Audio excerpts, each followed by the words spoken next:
Now, but that's creative marketing, isn't it? But what the guy has done is he has, and I know a lady that used to make a product, gifts and stuff, or she actually sold gifts, but every gift that she sold had like a little business card on it, attached to it. Okay? So it brought business back to her. So doing that, make your product into a business card. Utilize titles. Because titles, not just a name, but domestic executive. It's got more power than just my name. Okay? List of services on it, maybe a benefit statement, a slogan, and quality stock, well designed. Because a card like this one that I got here, I paid, I think it was 295 Rand on a special for 500 cards, but the quality of that card, okay, is a good quality. And a lot of times what happens to save $100, we go and we get inferior quality, don't we? And it makes a difference when you hand somebody a quality card. You can just hand that to the gentleman there. Okay? So just because it's your image, it's who you are. Do you put your photo on it? It depends. You know, a lot of people do. Like in the real estate business, you'll find that a lot of realtors put their pictures on their cards, don't they? Because we forget names, but we remember faces. Okay? So you could take a business card and turn it into a brochure, which gives people more information than just your address and your phone numbers and your email address and things of that sort. Lead sources, face-to-face marketing. What do we do here? Here's the key, I believe, in face-to-face, is that it's always tough to cold call people when they don't know you. And there's 5 stages to relationship development. There's what you call the attraction stage, and you start at ground zero, and there's the attraction stage. And usually you've got to have something unique or a differentiator to make people want to go further.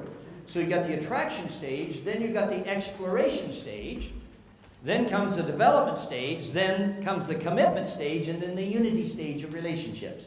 That's what you go through in a relationship development. Well, one of the keys here is that if you use lead sources or partnering or collaboration, you can go from ground zero to the development stage pretty quick. So if I take you and I introduce you to a good friend of mine who's in business and say, I know this lady well, and I'd suggest you use her services, you move quickly, don't you? And so I say, are we maximizing our communications and our selling and marketing through lead sources? Okay? Because it's an important part of our business. And the first place to look is happy customers. Okay? Somebody that's really, really happy with what you do, then there's a gold mine probably of leads or doors that they would be glad to open for you, especially if you rolled up through the relationship stage. It may be a lead club you get involved with, or you create one where a group of us get together and we exchange leads. But in a lead club, you also got to make sure that everybody has integrity, okay, and they do a good job, because you're not going to give a name of somebody out where somebody's not going to take and do a proper job. Others who deal with your client group. So you maybe target others who deal with your client group. Okay, it could be that as a plumber, you also have relationships with several electricians. Okay, that's others who target your client group. A list of benefits of dealing with you, and presentations and showcases. Whenever you can get in front of a group of people that is your target market to present and do a showcase, it makes a difference. The telephone, part of our face-to-face marketing. And I could spend a day on telephone stuff, but I'm going to give you a couple of quick tips. On the inbound stuff, be sure to smile when you answer the phone. Who here can tell when somebody's smiling on the phone? Absolutely. Okay? Absolutely, it comes across.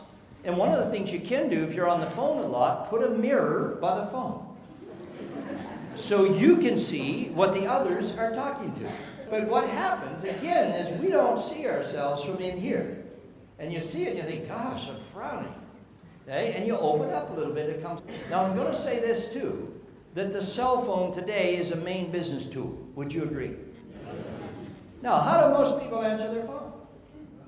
Hello. Hello. Great. Huh? That's exciting. Hello.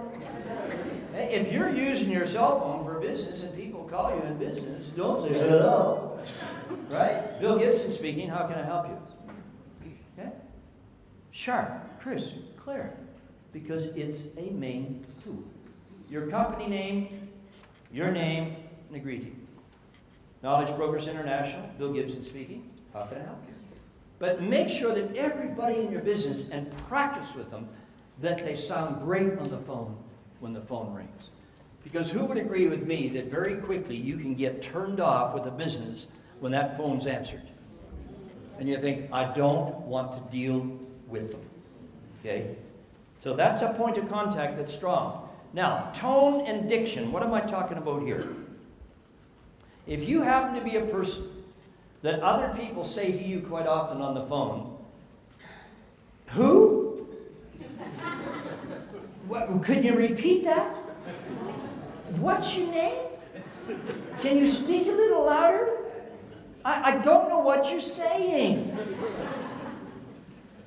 I'm sure none of you have that happen to you.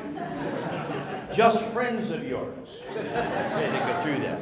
Now, what I'm going to say here, and it's very important because this is a key part of your business. Look, you might be quite a quiet person. Don't talk very much. So when you talk to people, they go a little louder, you'll go, okay, well, how's that? Now, the thing is that you're trying to connect, aren't you?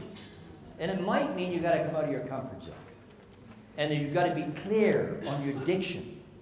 I mean, I'll guarantee every single person in here just goes nuts at least once a week where somebody leaves a message on your answering thing on your cell phone. And they'll say, Bill Gibson, KBI calling here. It's 02465. And you got your phone and you're going, and you're over and over again trying to get the number, trying to get the name. Am I correct? Slow down. Repeat it so the person knows who they're talking to. Okay? Very, very important. Somebody asks you for the price. My thing, don't give it immediately.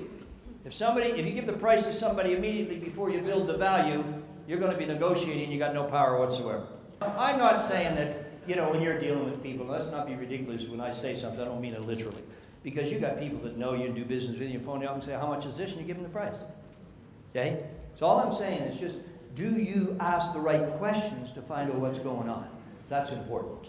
Okay, goal to come, what's the goal when I'm on the phone? Is to maybe get that person to take and come to my business. Maybe I want the goal of an appointment. It could be to get an order. I may be selling on the phone. Okay, but you got to know what the goal is, okay, when they call. And have trigger points by the phone because you won't remember everything. On outbound telephone calls. And I'm going to give you the 7 steps. And the objective here is that I'm really trying to teach you to fish a bit. Okay, and I'm going to give you a format that makes a huge difference if you're phoning up to somebody, you want to sell something, or you want to set an appointment. And you can use the same thing when you write a good sales letter. Okay, the same process. Okay, so if you take a look in your handout at the back of the slides, I've given you something that looks like this. Okay, there it is. Just at the back of the slides, you pick it out, and you'll see it. And I'm going to just take you through these 2 examples, okay? So, first off, on the 7 steps, you want to use the client's name. Now, one of the things, who would agree with me that sometimes you start talking to people and they'll say, I'm not that person. Even a receptionist will say, I'll put you through to so-and-so, and you start talking and they say, look, I'm not Bill. So I always like to check with the person and say, is this Mr. Malipe? Is this Mr. Malipe? I said, yes, it is. Now, Tabu, K&L Trucking. Do I have to say, my name is Tabu? When you meet somebody at a function, what is your name? Conrad. So I meet Conrad, I'd say, Conrad, Bill Gibson. Okay? Nice and clear, isn't it? So in business, and a lot of times on the phone, we don't want to waste our time, and you get people phoning you on the phone and say, hi, how are you today? Is this Bill? Yeah. How's the weather in Joburg? And you're thinking, where do I know this person from? And then you find out they're selling advertising or something. And you don't even know them from Jack. I want somebody to be clear, direct with me. So Mr. Malipe, Tabu, K&L Trucking. And then a nice, respectful opener. Thanks for taking my call so early in the morning. May I continue? Is that a respectful opener? Okay? Thanks for taking my call personally. I know you're a very busy person. Now, you could put the respectful opener before your identification of who you are. I mean, you could switch this around a little bit, okay? So thanks for taking my call so early in the morning. May I continue? Yes, go ahead. Then a bridging statement. One of our clients who recently utilized our small jobs trucking service, I'm leading you. Follow that? Then I go to an attention grabber. Felt they saved over 30% on their costs during one project by outsourcing the small jobs, short hauls, part of the project to us.